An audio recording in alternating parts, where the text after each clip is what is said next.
Paul like to do? Did you see the Roadrunner this morning? Maybe. Is that what the Roadrunner says? Wonder. They were down the distance. They were down later. Yeah. What else did you watch on TV this morning? What other songs did you watch on TV, huh? Huh? You see the Roadrunner? What else? Maybe. Beep beep.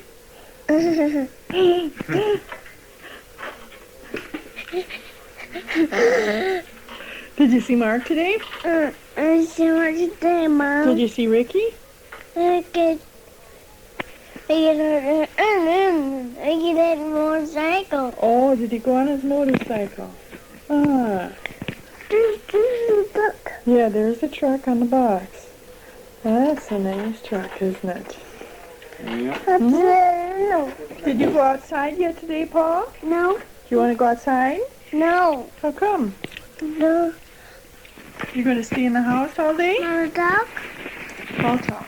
Mama talk. All right, Mama talk. Paul can't talk. Just Mama talk. Talk. Are you tired? Mama talk. Hi, Paul. How are you? Hello, you reached the voicemail for Paul Landgrebe. I'm not available to take your call right now, but if you'd like to leave a message, I'll get back with you when I can. Thank you. So we'll see if I can manage to do this without tears. I gave myself a promise to give it a good try. And, you know, Paul made a lot of jokes about me in heavy Russian accent. And he said, "Of course you can do it, you're a strong Russian. What will you do?" So I'll do my best.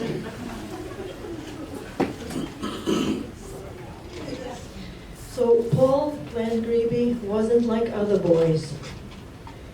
For one thing, he had many brothers. There were 6 boys in the family, and Paul was the youngest. So to him, it often felt like having more than one father, because he learned so much from all of you, so thank you.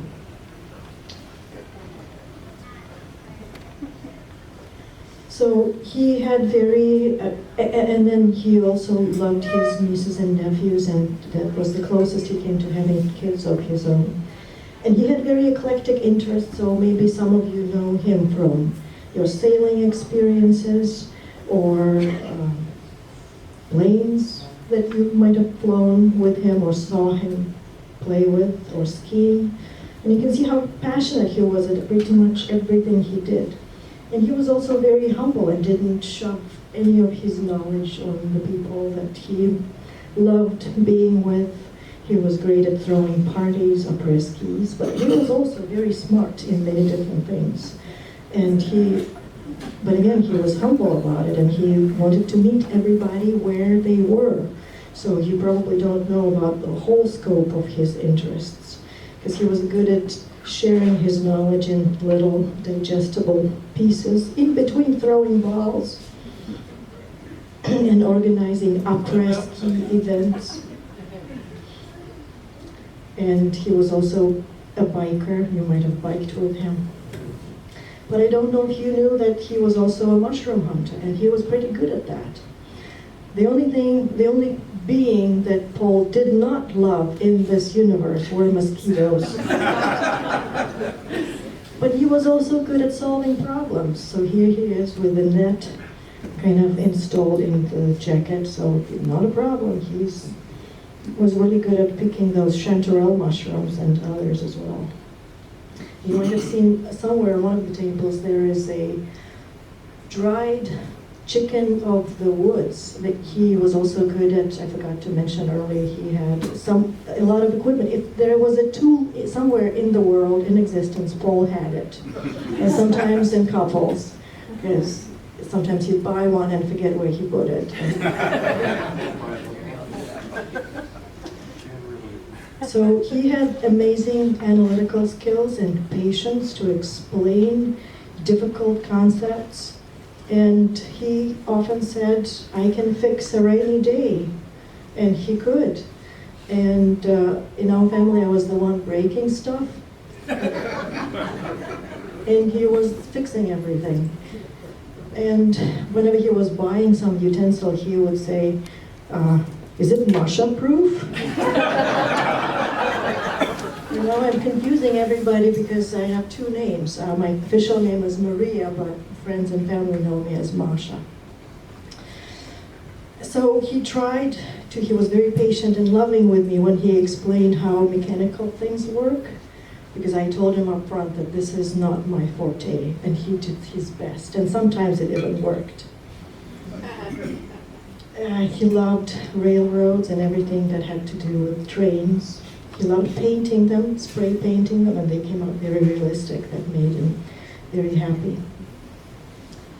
So, and we traveled a lot. He has friends all over the world and all over the country. Lately we've been taking a lot of road trips. But before that we ended up seeing the world. This is the Czech Republic, enjoying the rooftops. So I hope, even though he covered so many different areas of life that we probably not have all been introduced, I hope you stay in contact, and maybe we can even start a Paul fan club with regular meetings. Would you like that? Yeah. Yes. So we loved traveling together, and he enjoyed this feeling of being connected to people, and he did it. It was so easy for him. This is us in St. Petersburg, and this is Peterhof in the suburbs of St. Petersburg, and this place he enjoyed. He called it my dacha, which means a cabin in Russian, but it really was the cabin of Peter the Great. He was fascinated with Meteor. We took this boat to Peterhof because it lifts itself out of the water in the way. But most of all, out of all the trips we took together, he loved Normandy beaches, because that is where his dad was during the Second World War. And that is because he just felt it very important to be part of a group of people doing something that, even if you have to give your life for your country, for your fellow human beings, then it's worth it. And here he is at Pegasus Bridge. He was like a kid running around. We visited every beach in Normandy, absolutely every single one. And then when we went to Cyprus, we found this amazing, beautiful azure color water. That's what the sea is there like in the Mediterranean. And you know, Paul had an amazing sense of humor. So as we were walking along the seashore, we found this Martian-looking terrain. And he looked at me and said with a heavy Russian accent, "You know, you capitalist pigs, you like the comfort of the sand. We Russians, we swim here. This is our beach."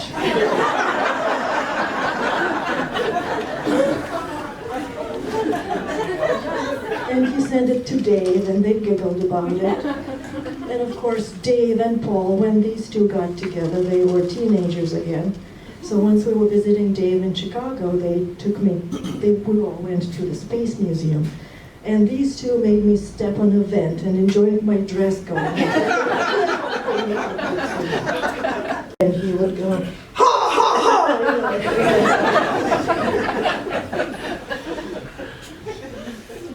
And he really enjoyed the effect that it all had on me. And when we officially tied the knot, finally, after living in sin for 9 years, we did it on solstice, on a beautifully lit bridge. And we thought that we could make that world getting lighter and lighter as the days grow longer, and that the love would last, as that beautiful song by Peter, Paul, and Mary says, that we loved singing together. That would last till the end of time, my love. It would last till the end of time. And Paul was very kind with time, and he had courage to explore all sorts of interesting supernatural things. And he was so kind and had so much force that he could even talk about politics and religion to people and still be loved, appreciated, respected, and admired. But one of his latest interests was exploring and researching the Sasquatch contact topic. And you might find it helpful as well. We got some good tips. So after watching countless documentaries and studying experiences of people throughout the world with Sasquatch, he came to a very profound realization that they're not undiscovered apes, that they are actually people like us, except that they're much more advanced in their evolution. And I know it sounds crazy, you can take it or leave it, whatever. And so if you think of it in the angelic terms, they're closer to the angels than we are, because they can walk through portals, they can cloak, they can communicate telepathically, and they can heal people, which they often do when asked. And except they prefer to be called the forest people than Sasquatch or Bigfoot, because yeah, they have big everything, not just the feet.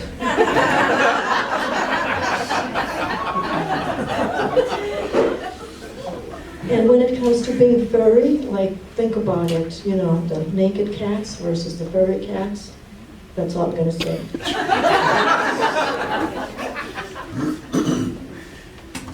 So again, curiosity, which Paul had in spades, and an open mind, it is very useful at learning things, no matter how woo-woo, because, you know, what do I know? We've been only lied once or twice before, right, in this lifetime. And it's a good time to start exploring all of that, and that's what Paul would do.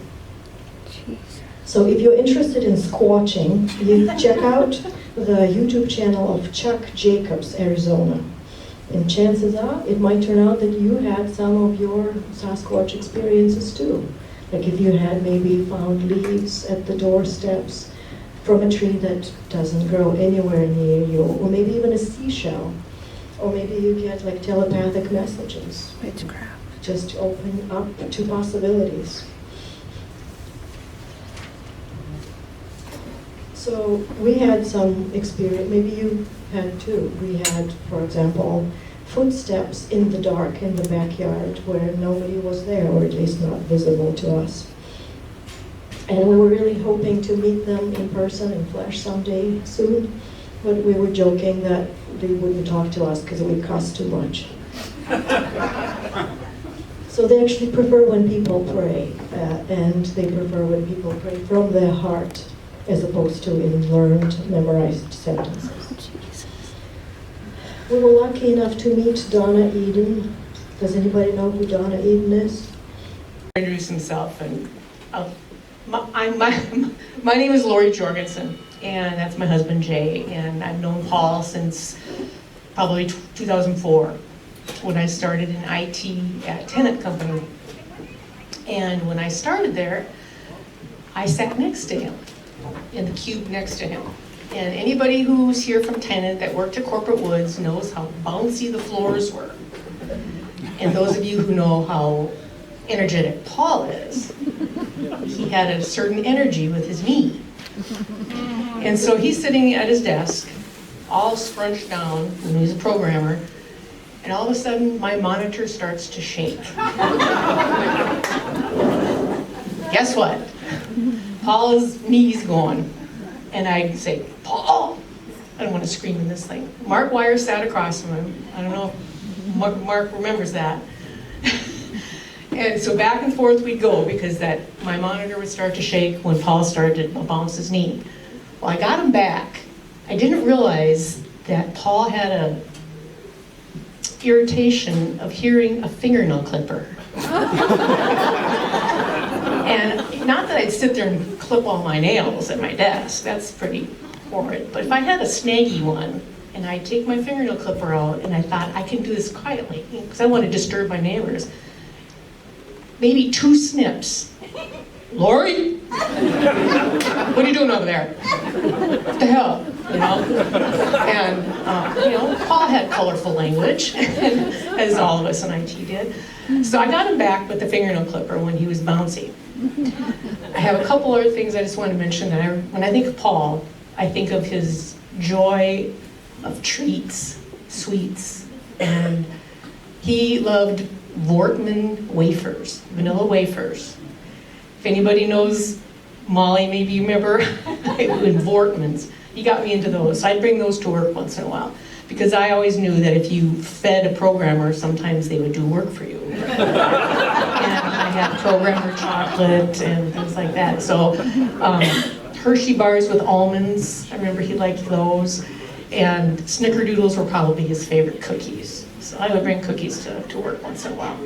But as I think most of the guys at work, they work for food. So, and, Paul, I hope you find some good cookies in heaven, and I hope there's no fingernail clippers.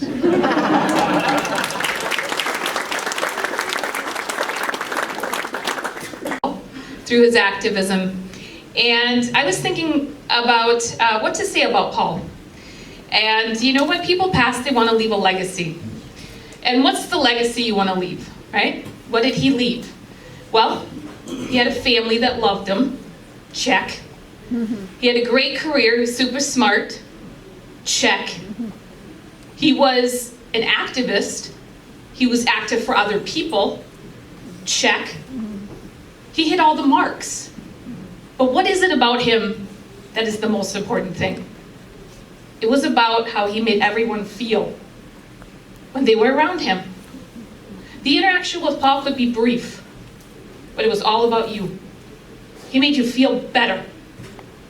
I love my people, but some of my people at Mask Off put me in the fetal position, okay? When they tell me things. Not Paul. You felt better. You felt happier. The joy was in your heart because you made it about you. Every interaction was about you. This morning when I came here, I grabbed my easel that Masha wanted, and I couldn't figure out how it worked. And I walked into the house. My husband's an engineer. Yes, you can be sorry for me. And I said to him, hey Chad, I can't figure this out. And so he's showing me. And I thought, this is what Paul would do when we had our meetings, when our banners were broken. He fixed them. It was always about you. He solved every problem to make your day better. And that is a legacy worth leaving. And I thank him for the time I got to spend with him. And now, we've kept you long enough. I think, Masha, you ready if everyone eats? Let's go have some food and have some laughs. Thank you so much. Paul and I, such an incredible friendship. It was wonderful. I'm going through a lot of personal things, and he had been teaching me how to be authentic and how to stand on my own and to speak the truth without fear. And that was and has been so important to me, and I love him for it. Together and play games, and yes, he loved to do accents, all kinds. So, and it was just a lot of fun to be with him. I always wore the fox hat. If you've heard the song, What Does the Fox Say? That's why. It was just a lot of fun. And we were enjoying, I think it was a birthday celebration out at Baker Road Park, and Masha made her Russian potato salad. Okay, so a lot of people are familiar with that. And so I was like, oh, I gotta have this recipe. You still need to get me that recipe. But what was really interesting is, like, I just love it with pickles. I'm like, what kind of pickles are those? And it was so cool because right away, Paul, they got the jar out and they go, it's boobies pickles. So it was just really cute. And then the other time, you know, it was really good. He was such a spirited person and loved like paranormal stuff and was really interested in like level 5 conversations, which is what I like to do a lot of. You know, like Masha said, he could talk about religion and politics, and people still loved him, and it was just amazing. So there was one time where I just asked him, so have you ever experienced any dreams or visions? And he goes, no, not really, but there was just one time that I did. And so he told me the story that he was not feeling well. It had been at least a week. Nothing was helping, you know, any kind of other pharmaceuticals or supplements. And he's like, oh my gosh, I just wish this nagging illness would go away. So that night, he said it was like it was real.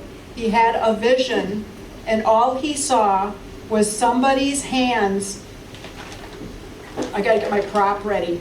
Coming at him, and now this is important for everyone to remember, okay? Coming at him, and all he saw was a bottle of apple cider vinegar, and that's it.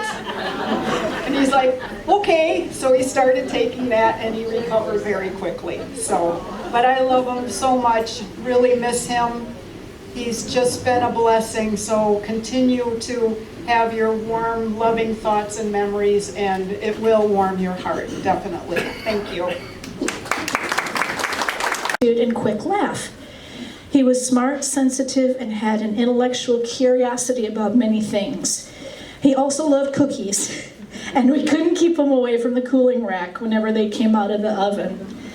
And I think my friend Jean will remember this too. Whenever we did cookie baking, he'd toddle on down the stairs and check and see if there are any broken ones.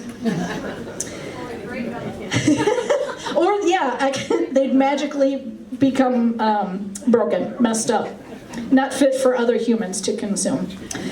We will be forever grateful for how kind and loving he was to our children, Graham and Cartland. He enjoyed hanging out with them, and the kids shared equal affection for him. He was a patient, loving, and considerate uncle to them. We were also very surprised and overwhelmed when he showed up for Jim Harton, my dad's, life memorial in January 2023. It was a bitterly cold January night, but he drove down to Northfield from the Twin Cities to show his respects and to ensure that our family was okay. Of course, we weren't actually, but his presence and concern were incredibly thoughtful.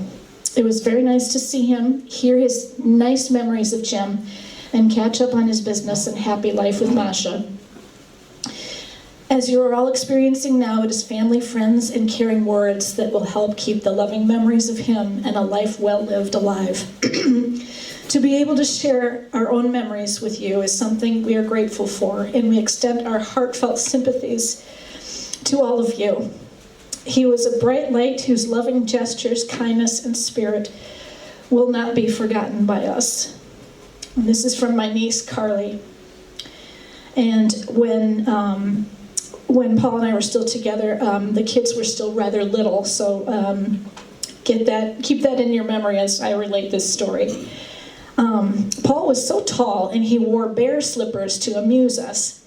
Graham and I ended up renaming him Big Bear, and the name always stuck. I was so enamored of his slippers that I got a pair so I could match him, and we could be bears together. I remember that his height gave him the perfect advantage when he would swing me upside down as a kid. It was amazing fun when he did that. What he would do is he'd take my niece, hold her by her ankles, and because he was so tall, he was able to swing her from one side to the other with her head hanging down so she looked like a little pendulum, and she loved that. I always enjoyed my time with Big Bear, but sleepovers and Valley Fair with him and Molly really stick in my mind. He introduced me to Dippin' Dots, and I still love them. My funniest memory of Big Bear was during one of our trips to Valley Fair. He and Molly took Graham and me on a roller coaster ride, and it was my first time on one. I didn't know what to expect, and the ride started out with a nice climb, but I didn't realize the drop that was about to come. As we crested the top and started down the drop, I was freaking out. Molly and Paul were instantly scared for me, but we all knew there was nothing we could do but scream. Now this is from Graham, my nephew. Paul, or Big Bear as he was affectionately known, was anything but his nickname. Quick with a mischievous smile, I will always remember his laugh and the joy he brought into any room. While he did tower over me as a kid and now into adulthood, Paul had the uncanny ability to quickly put anyone he met at ease. I will continue to hold dear the moments we spent together, including a particularly unforgettable summer day at Valley Fair and his positive outlook towards any situation. I just have a couple quick memories of his interactions with me. The other Landgrebe brothers will know that growing up with their dad and providing free labor for many household projects made you all and Paul very handy. And so when we moved into the house in Plymouth, he was wanting to take on a lot of the projects, which was that's totally him. I think it was something with our water heater. At any rate, I was upstairs in the kitchen and something had gone very wrong. Now, picture this. I'm upstairs, he's downstairs, the basement door is open. I never thought it was possible to do this, but Paul ran out of swear words that day. And I won't swear, but I have to, this is what I experienced, okay? Some sort of sound, crash, bang, whatever, and up from the basement came blank, blank, beepity blank, blanking, beep, beep, beep, blank, blank, beepity beep, beep. He ran out. He had no more swear words. That was it for him. I knew it was something truly catastrophic, and sure enough, I think what had happened was water came pouring out of the water heater, and the drain was not in the proper place on the floor, so all the water started rushing in the wrong direction. So very, very frustrating for Paul. One last memory. My niece and nephew mentioned Valley Fair, which was really, really fun for the four of us. And Paul, as you know, was not afraid to scream when he's on a scary ride.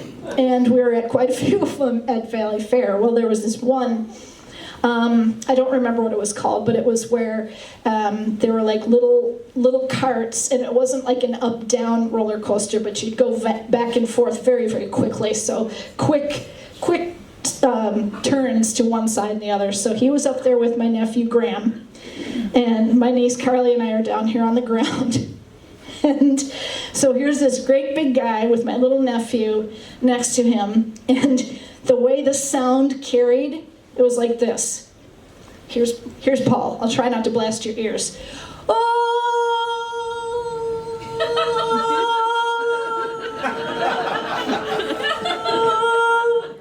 As they'd go around the curves. I just thought, bless your heart. Well, Paulie, I'll miss you terribly. I wish my best to Masha and the rest of the Landgrebes, of course, and all of you, his friends. I am a better person for having known him. His name is in my contacts list. We would always contact each other on our birthdays, and the other day I was looking at my contacts and I thought, you know what? He's not there anymore, but he'll always be here. Thanks. March of 2003, when I hired on as a developer at Tenant. In fact, I think I was hired to replace Paul, but he stuck around for another 10 years. But we were both ABAP developers, and you know, I'll tell you, I did so many different activities with Paul that I thought I knew most of his interests. And I'm looking at these tables: airplanes, military hats. I guess I didn't know about them all. In addition to the software things that we worked on professionally. There were trips to Spooner, to Union, Illinois, to volunteer on railroad projects, working on full-size trains, which is my thing. When Paul met Masha, that was during the time when Paul and I would jump on the bicycles and hit the trails after work, and I think my first real conversation with Masha, she was also on a bicycle. He had an interest in dancing. He's like, Eric, come on, let's go learn swing dancing. And yeah, I've been in his boat, touring around the lake. And when COVID came along, he chose the red pill, and I had too. So we kept texting on Telegram. And you know, interestingly, I was texting. He was texting me a Wednesday early in January this month, talking about some new train models that were recently announced that he was excited to see.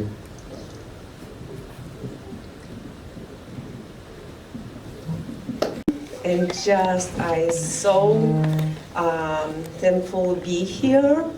I don't know everyone, but at least I know many people who was in Mask Off group, which we met probably 3 years ago.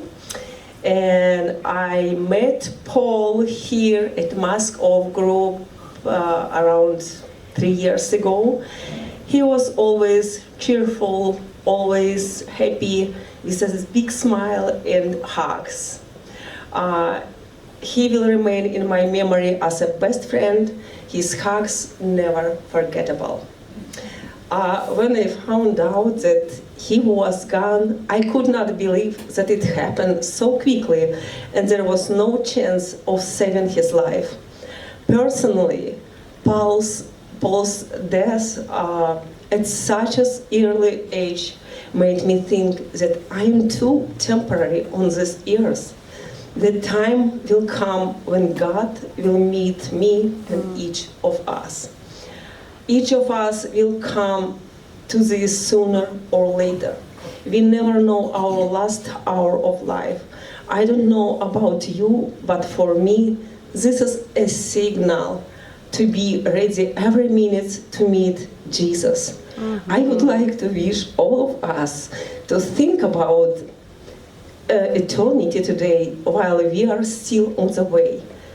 While there is an opportunity to reconcile with God, He sent His Son, Jesus Christ, to die on the cross for our sin, so that we would have eternal life with Him forever.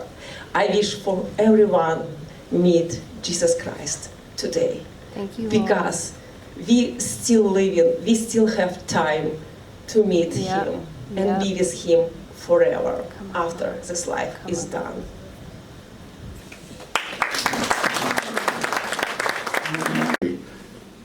Very difficult for me to be here.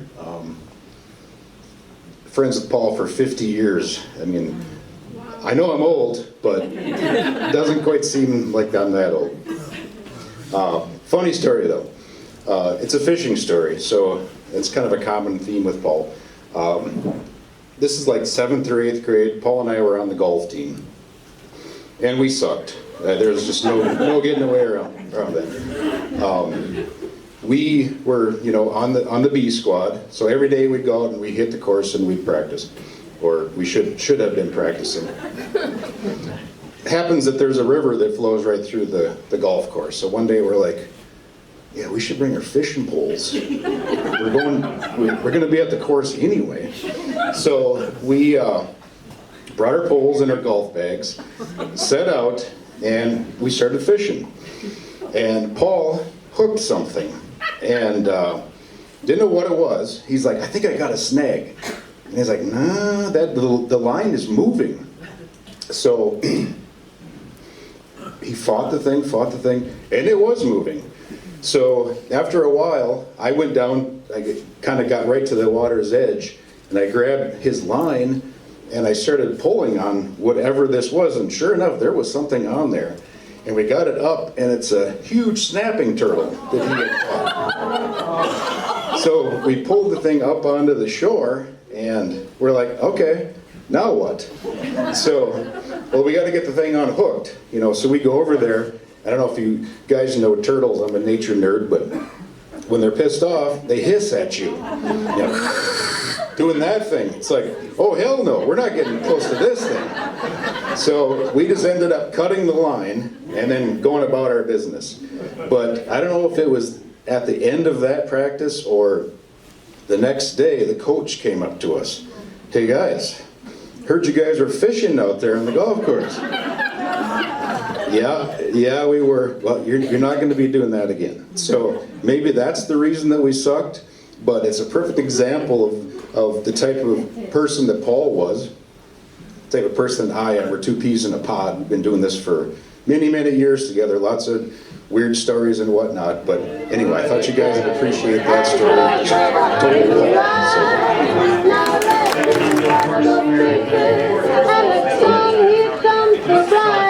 Put that ring on my finger, put that